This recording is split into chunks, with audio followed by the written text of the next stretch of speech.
Here's the text of the 15th Amendment.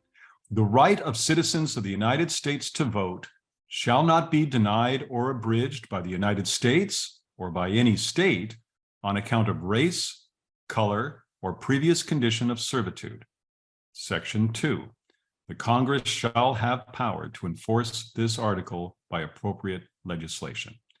It didn't make a statement about a substantive right to vote. It didn't demand that everyone be given a right to vote. It said, if you're going to give anyone the right to vote on dog catcher or whatever it's going to be, if you're going to give someone the right to vote, you cannot deny them the right to participate in that vote on the basis of race.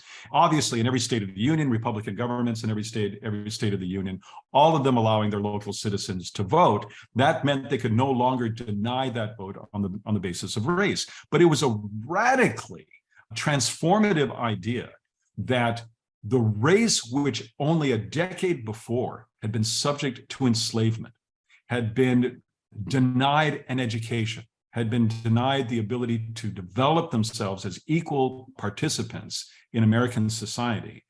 Now they were going to be brought out of slavery and made, given the levers of political power.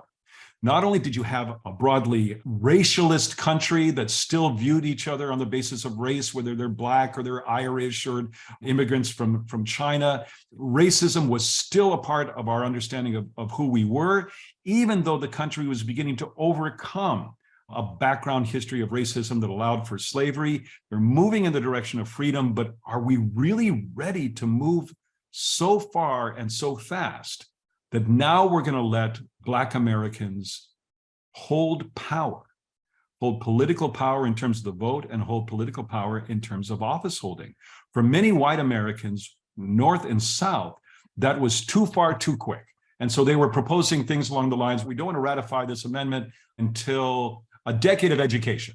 They've just come out of enslavement in the South. And so let's have a period of time where they become instructed in American institutions and instructed in how to inform themselves on political projects, things like that.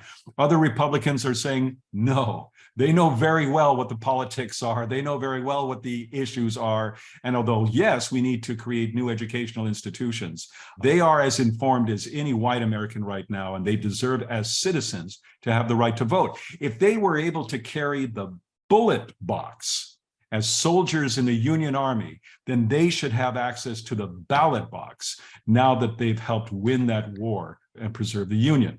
Others continue to argue that it was too soon. We should wait until the Union is completely brought back together again before we argue about any particular amendments. It was a close race. It was further in terms of equality than the nation had ever gone before. And once again, you're dealing with a situation where no one was sure whether or not there was going to be sufficient support to ratify this particular amendment. You had a lot of Southern governments, which now had Black Americans participating. They favored, and they had already voted on the 14th Amendment. They were ready to move and ratify the 15th Amendment, but not every Southern state did. And there was even resistance in the Northern states. Democrats continued to have a deeply racist view of Black Americans and had resisted the 14th Amendment, and now they continue to resist the 15th Amendment. And you also had women's rights organizations, which just astonishingly opposed giving the vote to Black Americans. Elizabeth Cady Stanton and Susan B. Anthony were in favor of giving everyone the vote, but if not everyone can have the vote, then educated white women should get the vote before who they called uneducated Black Americans. They actually came out in opposition to the 15th Amendment as part of their Northern women's rights conventions. And sometimes they would appear on the same stage as Frederick Douglass. And Frederick Douglass would say, I want everyone to have the right to vote, but if we start with Black Americans, that's a good place to start. Elizabeth Cady Stanton would stand up and say just very racist things about Black Americans. And Frederick Douglass would simply sit there silently till it was time for him to speak. And then he would stand and he said over and over again, I do not deny that women should have the right to vote. I support their right to vote. But for women, it is a policy issue and an influence issue. For Black Americans, it's a matter of life and death. So if we have to take one step forward, we should take the step forward and get rid of the color bar for Black Americans in the South.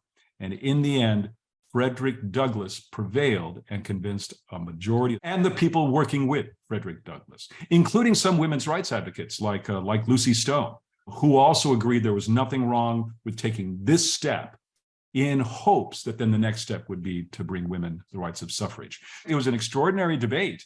And at the end of the day, Congress passed additional legislation saying for the last remaining Southern states, you're not going to come back into the Union unless your people embrace the 15th Amendment. That included the people of Georgia. So finally, the final Southern states agreed to ratify the 15th Amendment.